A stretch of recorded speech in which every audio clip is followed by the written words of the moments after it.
George Klein, Memphis Sounds, Elvis special. Back in the day, I did an award-winning interview with Scotty Moore, his guitar player, and DJ Fontana, his drummer. It took place in Studio B in Nashville. It won a Telly for the Cable Interview of the Year. Walking through a party in the county jail. The prison band was there and they began to wail. The band was jumping and the joint began to swing. You should have heard your In Jailhouse Rock, Scotty, we all knew those songs were great. It wasn't like the songs from Love Me Tender. The songs from Loving You were pretty good, but Jailhouse Rock had some killer songs in it. You're so young and beautiful. You're everything I love. If you don't want me to be cold as ice, treat me nice. Now, there was a scene in the movie, Scotty, where you were wearing sunglasses or something. You remember that? Yeah.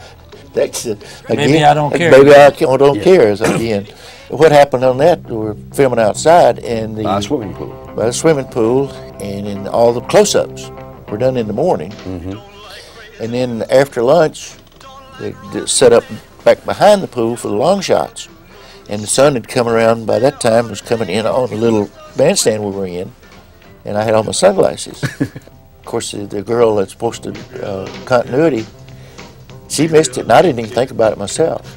She should have come to me and take them off, you know.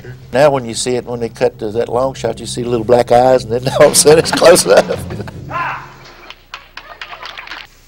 Okay, I'm ready as I'll ever be. Stand by, please. Everett, demonstration number 1, take 1. What was it like in the studio with Elvis, in the recording studio? I don't mean exactly Sun Records, but once you moved over to this wonderful studio we're in today, that has so many memories here, RCA, Studio B, this has to bring back a lot of great memories for you. Well, he still wanted everybody in a pile. Now explain, DJ. Well, you know, I don't think they got them. They had the baffles, and that would segregate everybody. And he said, "Move that damn thing. I don't want that thing over there. Move this over here. I don't." Get the guys in a pile here. All he wanted to record live per se. Burn me up this time. Let's see if we can get a little fire in. Try it again, sir. All right, stand by. Everett, demonstration number 2, take 1. Okay, now when we got to the movies, the songs that were to be used in the motion picture, did you guys have input on that, or when Elvis got to the studio? I know he didn't like to rehearse, and he liked everything fresh. He never rehearsed. And would you guys say, well, Elvis, I don't know about that song, or Elvis, maybe we ought to skip that song? How did that work? No, we didn't get involved in that. We might tell him, do we got to do that piece of crap there? Grab your barefoot baby by the hand, turn and tease, hug and squeeze, dig right in and do the climb. Some of the tunes were pretty good, and he had a keen ear for picking material. Now who wants to buy a heart? Oh yeah, one broken lover's heart. One broken heart. There was a situation in Columbus, Ohio.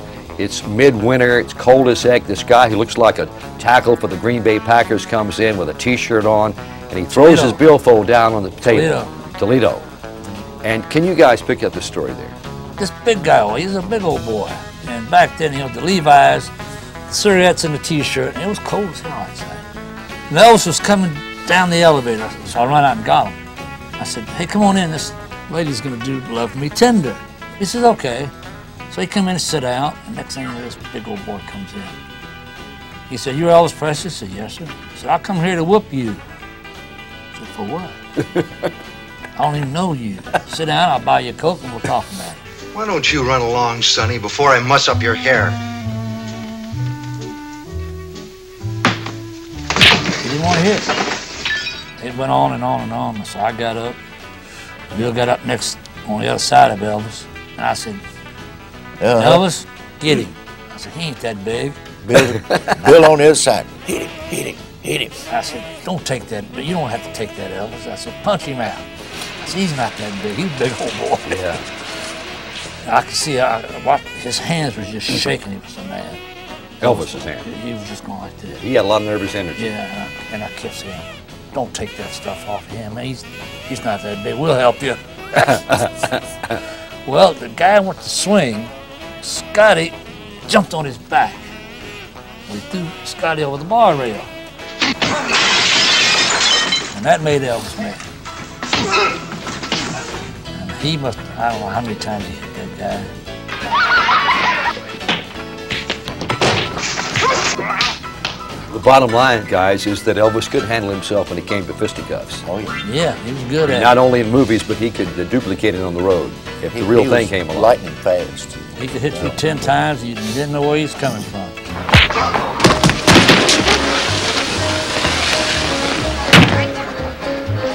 What floor, buddy? Smoky Mountain boy, coming back to the hills I love. When you throw Elvis's shoes away, or That's him. when you throw his shoes out the He window throws and shoes Elvis is, away. where's Yeah, I my throw his shoes shoes? away, yeah. You know, you work on the road for 7 days, or 2 weeks actually, and them old socks get rank after a while. And he'd, like a fool, take his shoes off, put them down neat, you know. I said, Well, as soon as we get out, I make sure we was over at River. He'd be asleep. I'd get him, throw him over the river thing. And he'd wake up and said, let's go get something to eat. Where's my shoes?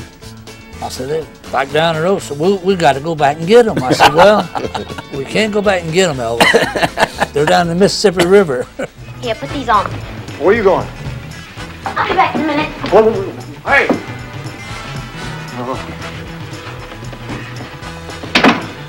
Nuts. Absolutely nuts.